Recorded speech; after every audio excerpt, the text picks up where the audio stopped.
Yan na po, no? Kahit na nakahiga po yung circle at nakataas, susundin niya pa rin yung command na sweep, no? Ito naman, subukan natin. Hello po mga ka-JP Vlogs tutorial. Ngayon po ay pag-aaralan po natin yung sweep command, no? Bago po lahat, pag po di pa kayo nakasubscribe sa aking channel, ay maaaring mag-subscribe na po. Salamat. Tara na, pag-aaralan natin yung sweep command ng Autocad.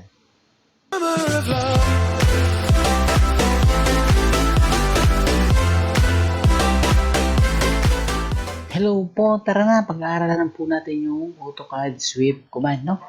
I-open na po natin itong ating Autocad. Yan, no? Bali po, i-reset lahat po natin. Ang gawin natin 2D. Yan, tap. Yan. Ganyan na po yung mag-a-appear sa laptop nyo. Once na, dapat po no, naka-activate yung 3D nyo. Dito 3D modeling yan para mag-bench siya, no? Para yung mga command ay pupunta na dito siya, no? Yung mga 3D command, no? Iba po kasi yung 2D 2D drafting workspace tsaka yung 3D workspace, no? Kailangan nyo po yung 3D para lumitaw lahat po dito, no? Ngayon po pag-aaralan po natin yung sweep command, no? Natapos na po tayo sa revolve, loft, extrude. Ngayon pang-apat na po tayo sweep command, no? Ang sweep command ay napakadali lang po to, no? Usually, okay. Huwag na po natin patagalin, tara na. Okay. Kasi i-set muna po natin to para makita natin, no? Shaded, SW isometric, tapos, UCS icon. Yan. Set muna natin yung UCS natin, no? Tapos, no origin, no?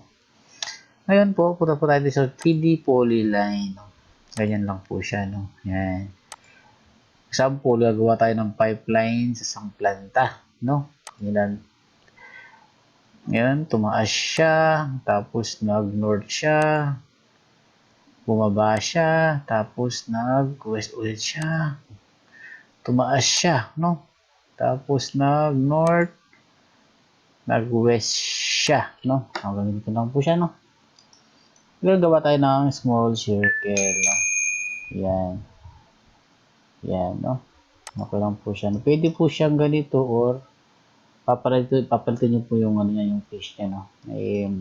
Example lang po natin, no? Copy natin to. Copy. Yan. Put yan. Yan, no? Tignan po natin kung nakahiga itong circle, no? Kung gagana siya, no? Sweep command. Sweep. Yan, no? Select object to sweep. Ito po, no? Ito yung sweep natin. No? Ito yung path. Enter. Path niya. Yan. Yan na po, no? Kahit na nakahiga po yung circle at nakataas, susundin niya pa rin yung command na sweep, no? Ito naman, subukan natin. Ito kasi nakahiga, no? Dapat nakaayon siya, no? Pindutin natin yung ito, no? Left command. Punta ka dito sa left lang. Yan, no? Para kapag nag-circle ka, automatic siya. Yan. Nakaayon na siya, no? Ngayon, sweep command. Sweep command. Again po, no? Pindutin mo itong object niya. Tapos, enter yung path niya. Ito po yung path niya, no? Okay, parehas lang po siya, no? Nakahiga yung circle or nakataas or nakatayo yung circle, no? Susundin niya pa rin yung path command niya, no? Ganyan lang po siya kadali, no? Polyline, 3D polyline, dito siya, 3D polyline, ganyan lang siya. Baba, taas. Yan, no? Sample ulit, no? Kahit naman rectangle siya, pwede rin siya. Rectangle, gawa ng rectangle. Yan, no? Sweep command, no? Sweep command. Tapos, yan. Yan, no? Ganyan lang po siya, no? Kahit anong, kahit na, isa pa. 3D command. Yeah. Oops, laging ganyan naman. Oops, laging ganyan. Yan. Yan, no? Ano bang gusto natin, ano?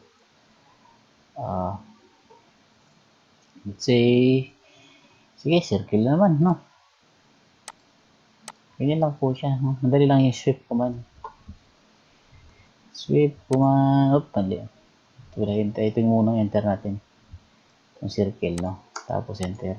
Yan, no? Madali lang po siya kadali ang sweep command, no? O sige po, hanggang dito lang ang ating lesson, no? Keep on practice lang po para maging henyo tayo sa AutoCAD at hindi na po natin nalalaman na marunong pa tayo sa AutoCAD. No? Ganyan lang po, no? Ulit-ulitin lang to, i-explore lang po natin tong mga icon na ito at marami pa po kayo ma-explore dito sa AutoCAD at ma-realize nyo na napakaganda pala ng AutoCAD at pwede kang mag-design, no? Ngayon po, maraming salamat at and God bless all. Oops. Alam nyo, natutunan nyo yung sip command. Napakadali lang pala, no? O sige po, ganito na po ang mga video natin. Maraming salamat. Bye-bye.